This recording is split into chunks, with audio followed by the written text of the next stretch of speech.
Welcome to Arjuna Government Exams Quiz. Today's current affairs. Let's begin. Arjuna Arasu தேர்வு வினாடி வினாவிற்கு வரவேற்கிறோம். இன்றைய நடப்பு நிகழ்வுகள்.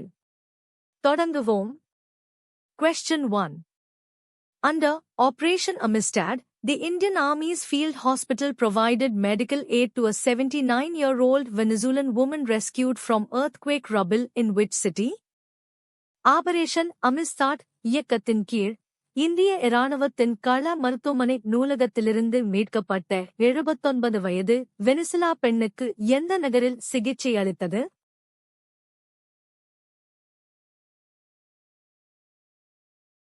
The correct answer is Caracas. The Indian Army's field hospital under Operation Amistad is located in Caracas, Venezuela, where the 79-year-old woman received critical treatment.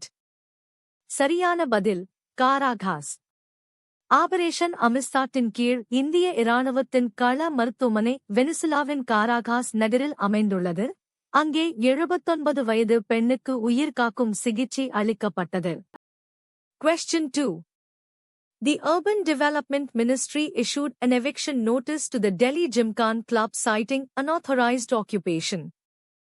Under which act was this action initiated? நகர்ப்புற மேம்பாட்டு அமைச்சகம் டெல்லி ஜிம்கானா கிளப்பிற்கு வெளியேற்று அறிவிப்பு வழங்கியது. இந்த நடவடிக்கை எந்த சட்டத்தின் கீழ் எடுக்கப்பட்டது?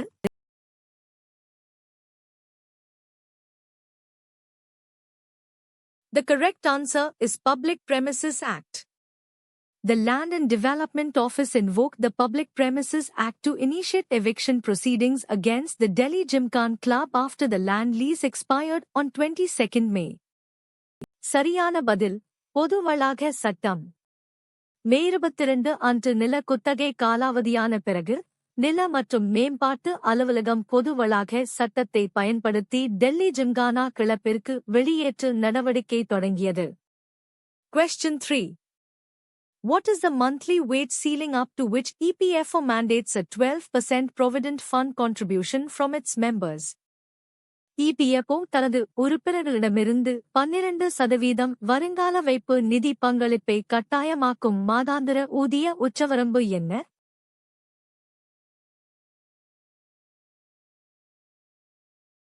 The correct answer is 15,000 rupees.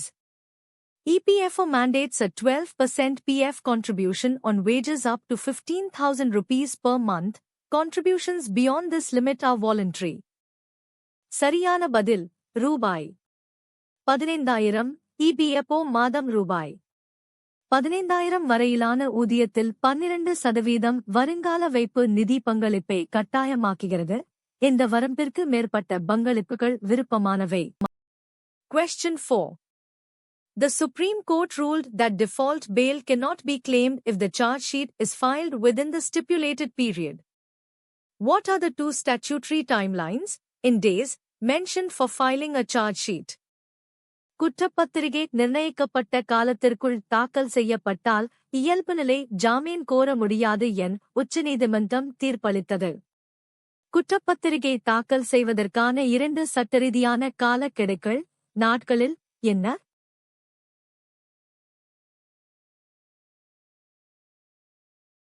The correct answer is 60 and 90 days.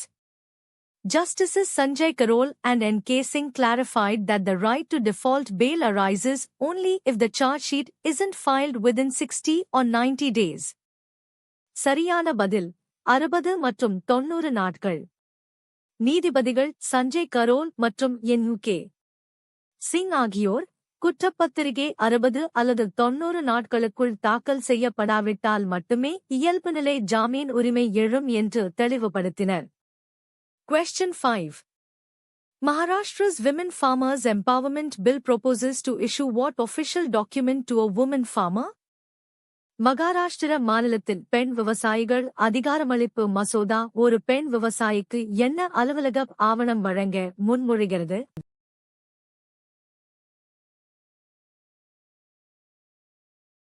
The correct answer is Woman Farmer Certificate. Under the Maharashtra Women Farmers Empowerment Bill, A Woman Farmer Certificate will be issued as the official identity document for access to government schemes, subsidies, and market support. சரியான பதில் பெண் விவசாயி சான்றிதழ். மகாராஷ்டிர பெண் விவசாயிகள் அதிகாரமளிப்பு மசோதாவின் கீழ் அரசு திட்டங்கள், மானியங்கள் மற்றும் சந்தை ஆதரவைப் பெற பெண் விவசாயி சான்றிதழ் அலுவலக அடையாள ஆவணமாக வழங்கப்படும். Question 6. Following the NEET-UG controversy, which office is now overseeing significant exam reforms including proposals for board weightage in entrance tests? NEET-UG சர்ச்சைக்குப் பிறகு நுழைவுத் தேர்வுகளில் வாரிய பாட எடையை சேர்க்கும் முன்மொழிவுகள் உட்பட முக்கியமான தேர்வு சீர்திருத்தங்களை எந்த அலுவலகம் இப்போது மேற்பார்வையிடுகிறது?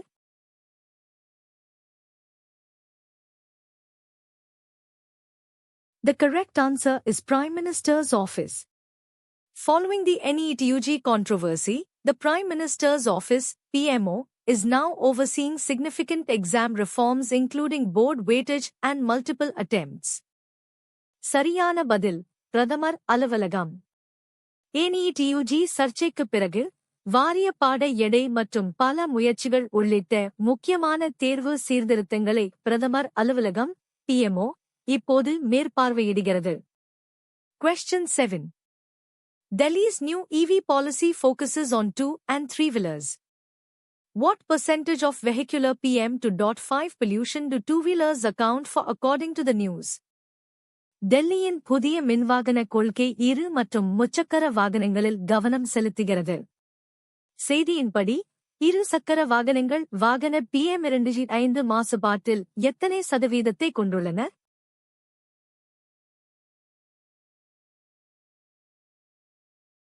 The correct answer is 25%.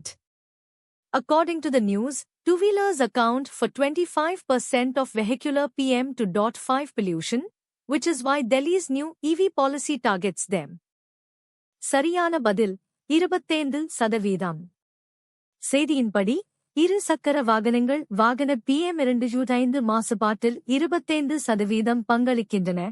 அதனால் டெல்லியின் புதிய மின்வாகன கொள்கை அவற்றை இலக்காக கொண்டுள்ளது. Question 8.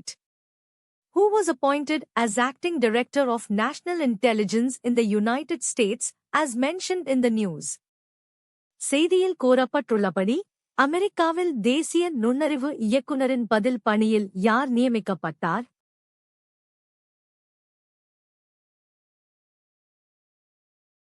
The correct answer is Bill Pult. Bill Pult, described as a political loyalist with no national security experience, was appointed as acting director of national intelligence and has moved to cut hundreds of intelligence jobs. சரியான பதில் bill Pulte. தேசிய பாதுகாப்பு அனுபவமற்ற ஒரு அரசியல் விசுவாசி என விவரிக்கப்படும் bill Pulte, தேசிய நுண்ணறிவின் பதில் இயக்குனராக நியமிக்கப்பட்டு நூற்றுக்கணக்கான நுண்ணறிவு வேலைகளை குறைக்கும் நடவடிக்கை எடுத்துள்ளார். Thanks for watching. Subscribe to Arjuna Government Exams Quiz for a new quiz every day. பார்த்ததற்கு நன்றி. தினமும் ஒரு புதிய வினாடி வினாவிற்கு அர்ஜுனா அரசு தேர்வு வினாடி வினாவை சப்ஸ்கிரைப் செய்யுங்கள்.